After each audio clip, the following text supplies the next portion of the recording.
Periods में लंबे समय तक बैठ के खड़े होने के बाद ऐसा लग रहा है कि जेलीफिश पास हो रही है, ऐसा लग रहा है कि बहुत ज्यादा क्लॉट्स निकल रहे हैं। तो कब पता चलेगा कि ज्यादा निकल रहे हैं, कम निकल रहे हैं, ये आखिर क्यों निकलते हैं, और कब पता चलेगा कि डॉक्टर के पास जाना है या घर पे मैनेज करना है। Hello hello, hi human, welcome and welcome back to my YouTube channel. I am doctor Mitali Rathod, consultant obstetrician and gynecologist practicing since 6 years, and on this beautiful YouTube channel we talk about my life, vlogs, periods, hormone, reproductive health and so much more। तो subscribe अब तक नहीं किया, क्यों नहीं किया, करो। Periods में आखिर क्लॉट निकलते क्या है, इसके पीछे का सबसे बड़ा rocket science, actually the original science ये है कि बहुत लोगों को पता नहीं है कि पीरियड सिर्फ ब्लड नहीं होता। Every single month our beautiful uterus creates endometrium lining, यानी कि बच्चेदानी की सबसे अंदरूनी दीवार। अगर प्रेगनेंसी रुकती है, अगर आप अनप्रोटेक्टेड इंटरकोर्स में इंडल्ज करते हो, तो प्रेगनेंसी फेलोपियन ट्यूब से आके सबसे अंदरूनी दीवार में रुकेगी। और अगर आप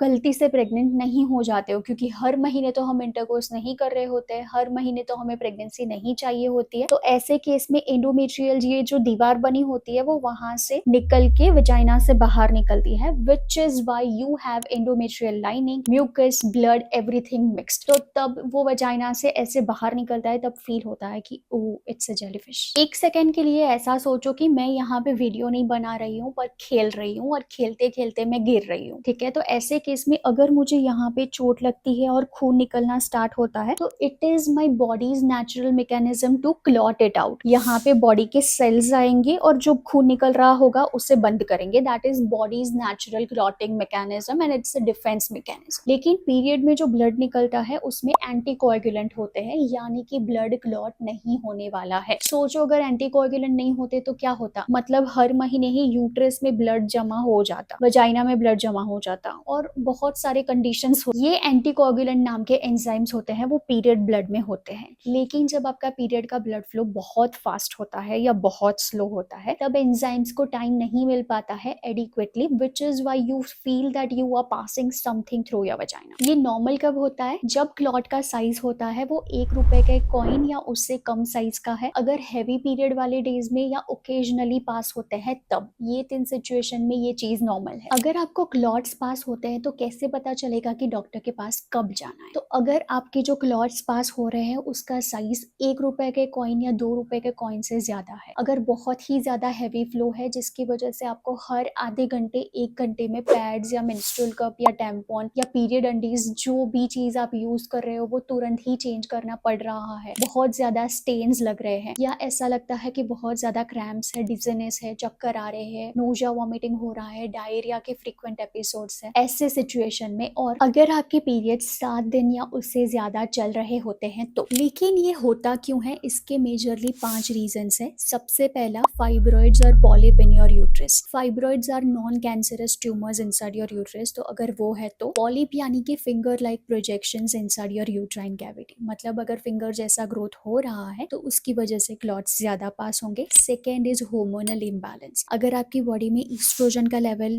ज्यादा है और प्रोजेस्टेरोन उसको सपोर्ट करने के लिए कम है, ऐसे सिचुएशन में। तीसरा, प्रेगनेंसी, अर्ली मिसकैरेज या अबॉर्शन वाली सिचुएशन में। चौथा, एडिनोमायोसिस, मतलब अगर आपकी यूट्रस का सबसे अंदरूनी लेयर मिडल लेयर में अंदर दाखिल हो रहा है, that condition is called as adenomyosis, तो ऐसे सिचुएशन में। And last but not the least, in rare situations such as coagulation disorder, वो बहुत ज्यादा रेयर होता है, लेकिन उसमें आपके शुरुआत के पीरियड के दिनों से ही आपको हैवी फ्लो रहेगा। आशा करती हूँ अब तक आपके सारे क्वेश्चन सॉल्व हो चुके होंगे, लेकिन फिर भी है तो make sure that you are putting them in the comment section below. मेरे साथ कंसल्टेशन बुक करने के लिए डिस्क्रिप्शन बॉक्स में दिए गए लिंक का इस्तेमाल कीजिए, and I will see you in my next one for sure. Bye, take care.